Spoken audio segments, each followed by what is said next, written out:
Malkowski. Thanks for joining me for another free art lesson. I'm going to talk to you today about how to simplify your objects in your painting into three values. This is the way I like to think about blocking in a painting. And I do this in all my paintings, and you can see more of this in my DVDs, because this is really how a painting begins and will slowly develop. So we'll just have three objects here. And I'll just simplify this.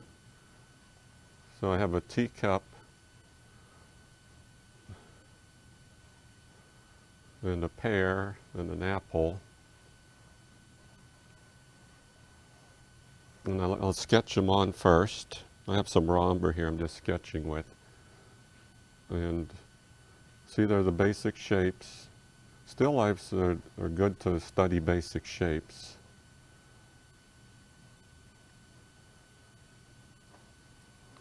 See, if I draw one object in front of the other, I still want to draw the object that's behind this pear, draw the whole shape, and then put the pear in front. See? And so my light's coming from the right. So let's just throw in some raw umber for the background.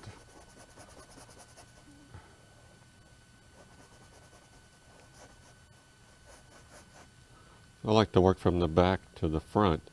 So we have to cover the white canvas in order for me to show you what I'm up to here.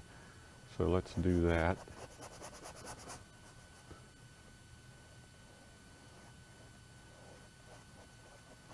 And like I say, this is an approach I use to do every painting, and you'll get a more in-depth idea of this from my DVDs. Okay, there we go. Cover that background. There's the pear in there. Okay. Now let's block in. Think of this block in.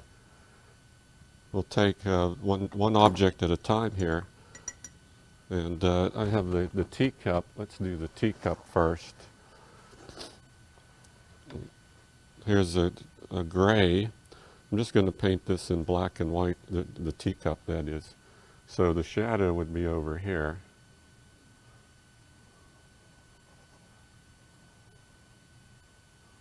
Let's think of three values. We're going to think of light, middle tone, and shadow. Those are the only three planes we're interested in with this lesson, because this is what really gets a painting blocked in. See? So there's the shadow there, and there's a little shadow, the inside of the cup there, and on the saucer. So, okay, now let's mass in a shadow for the pear. I'm going to take cadmium red light and cobalt blue and mix those together for a shadow on this pear. Because shadows tend to be violet, so that's actually a warm violet that I made. Okay. Now let's go to the shadow plane on that apple. We'll make it a little bit darker.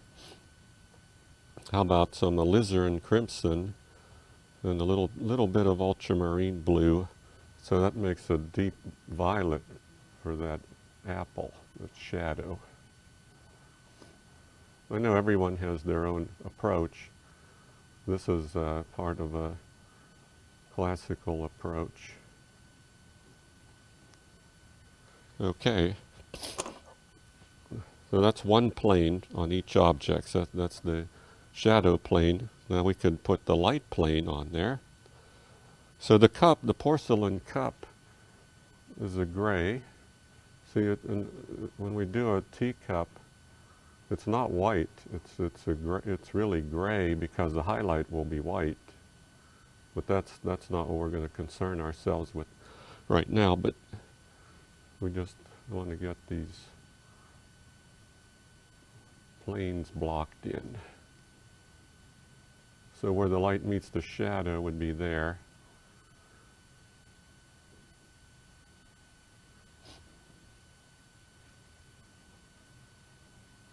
And we'll put some there.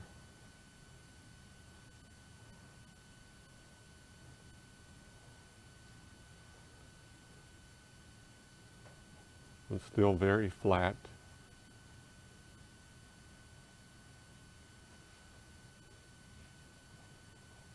And we got to keep it simple. Okay, now let's look at that pair. See, I'm concerned with the local colors here, so with this block in.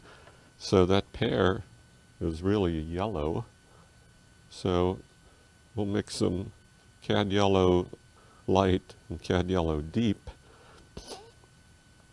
We're just going to throw it right on there. We're going to call that the local color. Nice and rich local color.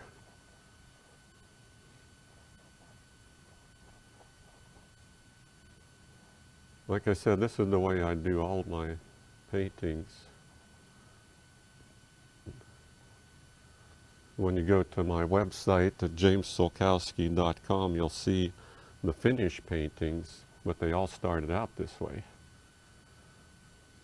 Okay, now let's move to the apple. So the local color of the apple is obviously red. And I'm going to be bold and put pure red on there.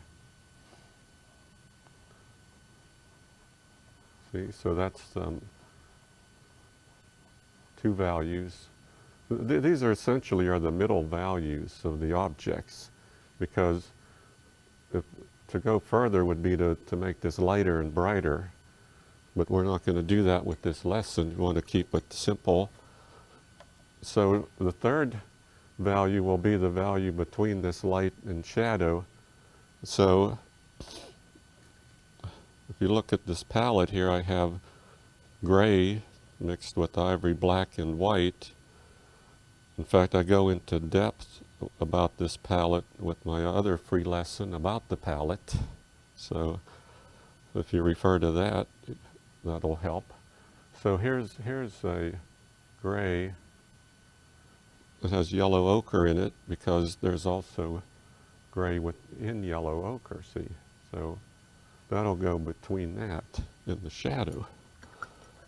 It's always good to hold on to a shadow brush, see, because then I can, if I need to, I can go back into that and get it established again. Right now I'm going to leave that like that, and we'll blend it later. So I need the same idea between the red, this brilliant red, and the shadow. So I'm going to the gray again, and put gray with the deep red. See, the gray kills the intensity of color, so it'll give it an atmospheric quality on that plane, see? In the teacup, we just simply take a gray in between this light and shadow, and that'll help to turn that. See, we'll just block that in. So every object should have three values. If we can think in those terms, we can simplify our subject, simplify the whole painting process. So this is how it starts out.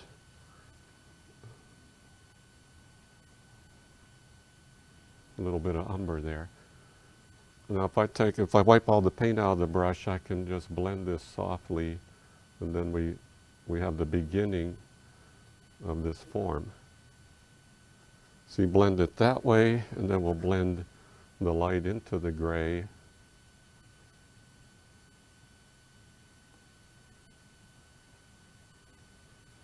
And then the form will begin.